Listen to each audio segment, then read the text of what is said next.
Hello Aquarius, welcome to grow mind the tarot. और ये reading है इस बारे में कि क्या ये पर्सन मूव ऑन कर गया है। मैं आपके एक्स की बात कर रही हूँ। इस रीडिंग में आप ये देख सकते हैं कि क्या आप जो सोच रहे हैं वो सही है, क्या वो वेट कर रहे हैं आपके लिए या क्या मूव ऑन कर गए हैं। तो चलिए देखते हैं आपके लिए क्या मैसेज है इस मंथ में, जुलाई में। Messages for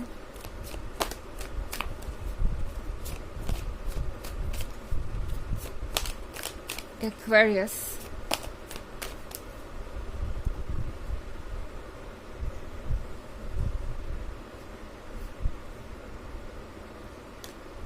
Keeper of Visions, Ace of Bones, Starlight, Two of Bones,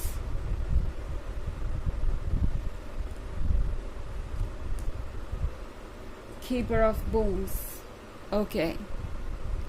तो हमारे पास है स्टारलाइट। स्टारलाइट के कार्ड के साथ लाइफ में बहुत सारी ऐसी चीज़ें हैं जो फ़िलहाल के लिए इस पर्सन को बहुत ज़्यादा परेशान कर रही हैं। आई मीन कोई हो सकता है कि इनके लाइफ में हो, बट ये जो रिलेशनशिप है वो मुझे एक हैप्पी रिलेशनशिप की तरह नहीं नज़र आ रहा। I mean S of bones के साथ आपका पर्सन इस वक्त जिसके भी साथ है, उस पर्सन को आपका पर्सन किसी डिफरेंट क्रिएचर की तरह नज़र आ रहा है। मतलब क्रिएचर से मेरा मतलब ये नहीं है कि वो ह्यूमन नहीं नज़र आ रहा है, बल्कि फ्रॉग नज़र आ रहा है। वो बस कार्ड है डिस्क्रिप्शन के लिए। बट यहाँ मेरे कहने का मतलब ये है कि आपका पर्सन उन्हें खुद से बिल्कुल अलग, खुद से बिल्कुल डिफरेंट, और मुझे नहीं लगता कि ये जो थर्ड पार्टी है ये कुछ ज़्यादा इंटरेस्टेड है आपके पर्सन में। इनफैक्ट आपका पर्सन भी इस थर्ड पार्टी को वैसे ही देखता है। आपके पर्सन को लगता है जैसे कि बस अब सेटलमेंट करना है या कुछ ऐसा करना है जिससे कि वो भी एक कमिटमेंट में आ जाए, एक रिलेशनशिप में आ जाए। इसीलिए वो ये रिंग लेके यहाँ तैयार है। आई डोंट नो, शायद आप में से कुछ लोगों के एक्स की इंगेजमेंट हो चुकी है या शायद वो शादी का प्लान कर रहे हैं किसी और के साथ। हालांकि ये जो चीज़ है ये एक फोर्स्ड कनेक्शन नज़र आ रही है मुझे। दोनों में से कोई भी एक दूसरे को लेकर सेटिस्फाइड नहीं नज़र आ रहा मुझे। इनफैक्ट ये बस एक अग्रीमेंट है। ओके। इनफैक्ट स्टारलाइट कार्ड का मतलब ही यहाँ पे ये है कि ये पर्सन काफ़ी ज़्यादा डिसअपॉइंटेड महसूस कर रहा है। स्टारलाइट के साथ ये पर्सन खुद को इस थर्ड पार्टी पे फोकस नहीं कर पा रहा। कहने को मूव ऑन कर रहे हैं, दिखने को दिख रहा है कि मूव ऑन कर गए हैं, मगर चीज़ें बहुत अलग है बैकग्राउंड में। ओके। आपका पर्सन डिस्ट्रैक्टेड भी बहुत है। ऐसा नहीं है कि ये किसी एक पर्सन पे फिक्सेटेड है या किसी एक पर्सन को लेके सीरियस है। आपका पर्सन अभी भी बहुत सारे ऑप्शंस देख रहा है। तो मूव ऑन करना मुझे सही शब्द यहाँ नहीं लग रहा है। ऐसा लग रहा है जैसे कि ये पर्सन बस सेटल कर रहा है क्योंकि उन्हें लगता है अब ये करना ज़रूरी है। एंड ये जो थर्ड पार्टी है उन्हें लगता है कि ये जो थर्ड पार्टी है वो किसी भी हाल में इस रिलेशनशिप को कंटिन्यू करेगी। तो जब आप ये सोच लेते हैं कि किसी भी हाल में किसी चीज़ को कंटिन्यू करना है तो फिर वो चीज़ हो ही जाती है। तो इस पर्सन को लगता है कि ये जो उनका रिलेशनशिप इस थर्ड पार्टी के साथ ये ज़रूर वर्क करेगा। हालांकि बहुत सारे स्टार्स होने का मतलब है कि आपका पर्सन बहुत ज़्यादा डिस्ट्रैक्टेड भी है। तो किसी के साथ होते हुए भी, कमिटमेंट में होते हुए भी ये पर्सन शायद बहुत ज़्यादा फ्लर्ट कर रहा है या अभी भी अपने ऑप्शंस खुले रखे हुए हैं। इन्होंने बहुत सारे लोगों में इंटरेस्ट शो कर रहे हैं। End of course two of bones के साथ ये पर्सन अभी भी सोच रहा है कि क्या उन्हें थर्ड पार्टी के साथ कंटिन्यू करना चाहिए कि नहीं, क्योंकि वो किसी भी तरीके से थर्ड पार्टी की तरफ खुद को अट्रैक्टेड नहीं पा रहे हैं। यानी जिस तरीके का अट्रैक्शन होना चाहिए एक कमिटमेंट में या एक कमिटमेंट देने के लिए, उस तरीके का अट्रैक्शन यहाँ पे नहीं है। और इस पर्सन को ये बात बार बार सोचने पे मजबूर कर रही है कि क्या उन्हें वाकई में इस रिलेशनशिप में होना चाहिए। कीपर ऑफ विजन्स के साथ आई थिंक आपका पर्सन बहुत दूर की सोच रहा है। इनके दिमाग में ये चल रहा है कि आगे क्या करना है और कैसे चीज़ों को कंप्लीट करना है। तो फ्यूचर का सोच के ही ये पर्सन इस वक्त मूव ऑन करने की कोशिश कर रहा है। ये प्रपोजल या ये रिंग दे रहे हैं। अगर वाकई में आपके केस में कुछ ऐसा है तो ये समझिए कि ये पर्सन किस सिचुएशन में है। कीपर ऑफ विजन्स के साथ फ्यूचर के बारे में सोच रहे हैं, अभी क्या फील हो रहा है उस बात को नज़रअंदाज करके।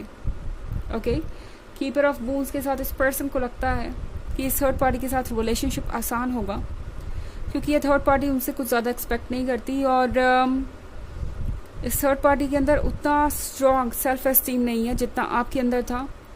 तो कहीं ना कहीं ये थर्ड पार्टी बहुत इजी टू डील होगी और इसीलिए भी ये पर्सन आगे बढ़ के उन्हें ये रिंग दे रहा है। अब भले ही ये थर्ड पार्टी उन्हें खुशी देती हो या ना देती हो, या इस थर्ड पार्टी को वो खुशी देते हो या ना देते हो।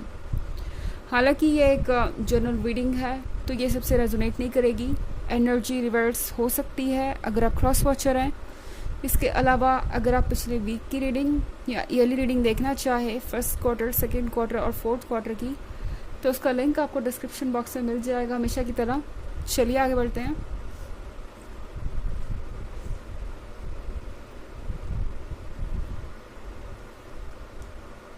Strength, 5 of visions, 5 of challenges, sunlight and 9 of challenges।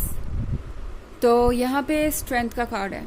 लगता है इस पर्सन को बहुत ज़्यादा मुश्किल हो रही है इस नए सिचुएशन में एडजस्टमेंट करने में। यानी जो आपको दिख रहा है वो बस रोज़ी पिक्चर्स हैं, ब्यूटीफुल स्टोरीज जो वो आजकल शेयर कर रहे हैं, वो सारी चीज़ें बस एक दिखावा है। क्योंकि 5 ऑफ विजन्स के साथ कहीं ना कहीं आपके पर्सन को यह लग रहा है कि जिसके लिए वो सेटल कर रहे हैं वो पर्सन उनसे कहीं कम है कंपैरिजन में। ओके, इस पर्सन को लग रहा है जैसे कि सबको पता है कि वो एक सेटलमेंट कर रहे हैं और उन्हें यह बात अच्छी नहीं लग रही। कहीं ना कहीं उन्हें यह बात खटक रही है कि वो फाइनली किसी ऐसे पर्सन के साथ सेटल करने जा रहे हैं जो कहीं आपके आसपास भी नहीं है या कहीं से भी कंपैटिबल नहीं है उनके लिए।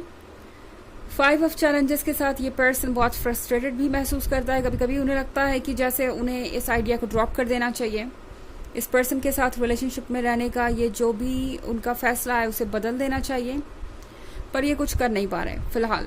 क्योंकि सनलाइट के साथ इन्हें लगता है कि यही एक तरीका है हैप्पीनेस पाने का, यही एक तरीका है खुशियों को दोबारा एक्सपीरियंस करने का। सिचुएशन ये है कि ये पर्सन चाहता है कि सब समझें कि वो क्या चाहते हैं एंड कोई भी उनके पॉइंट ऑफ व्यू को समझ नहीं रहा। कोई भी ये समझ नहीं पा रहा कि वो इस रिलेशनशिप में सफोकेट कर रहा है क्योंकि वो एक्सप्रेस ही नहीं कर रहा है। एंड दूसरी तरफ कभी कभी उन्हें ये लगता है कि काश वो इस तरीके से कॉम्प्रोमाइजेस ना कर रहे होते या दूसरे लोग उनकी बातों को समझते हैं। मुझे लग रहा है कि इसमें और भी बहुत सारे लोग इन्वॉल्व हैं जो उन्हें ये एडवाइस कर रहे हैं कि उन्हें सेटलमेंट कर लेना चाहिए और उनके लिए यही सही रहेगा। 9 ऑफ चैलेंजेस है क्योंकि यहाँ पे आई थिंक आपका पर्सन किसी चीज़ से छुप रहा है। इनके अंदर की डार्कनेस, इनके अंदर का डर, वो सब इन पे हावी हो रहा है। इनके अंदर एक डर बैठा हुआ है कि अगर उन्होंने अभी सेटल नहीं किया किसी चीज़ के लिए या किसी पर्सन के लिए, या अभी से उन्होंने अपने फ्यूचर के बारे में नहीं सोचा, तो बाद में वो इस अंधेरे जंगल में फंसे रह जाएंगे और यहाँ से निकलने का कोई रास्ता नहीं होगा। इस पर्सन को डर है अकेलेपन का भी। ओके, जब भी ये अकेले होते हैं इन्हें लगता है कि पता नहीं जीवन कैसे कटेगा। ये उन लोगों में से नहीं है जो खुद पे भरोसा रखे और किस्मत पे भरोसा रखे या अपने हार्ट सेल्फ पे भरोसा रखें। ये उन लोगों में से है जिन्हें हमेशा ये डर लगता है कि अगर वो अकेले रह गए तो क्या होगा। तो इसलिए भी इस पर्सन का ये सेटलमेंट करना ज़रूरी हो गया है और इसीलिए ये पर्सन आपको मूव ऑन करता हुआ दिखाई दे रहा है या मूव ऑन कर रहा है, ऐसा आपको लगेगा। ओके, चलिए देखते हैं आपके लिए ऑरेकल मैसेज क्या है एक्वेरियस।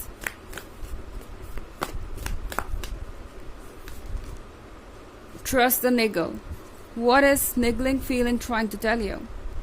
तो ये कार्ड आपसे पूछ रहा है कि आपके मन की आवाज़ आपसे क्या कह रही है। आपके अंदर से जो आवाज़ आ रही है वो सच है और उसे सुनना ज़रूरी है।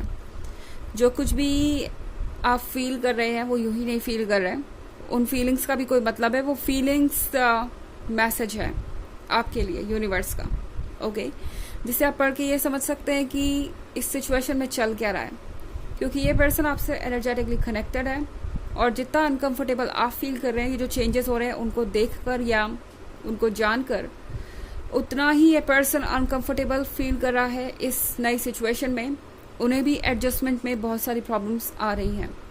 तो ये है रीडिंग इस बारे में कि क्या वो वाकई मूव ऑन कर गए हैं। आई होप आपको अच्छी लगी होगी। Thanks for watching, till next video, bye.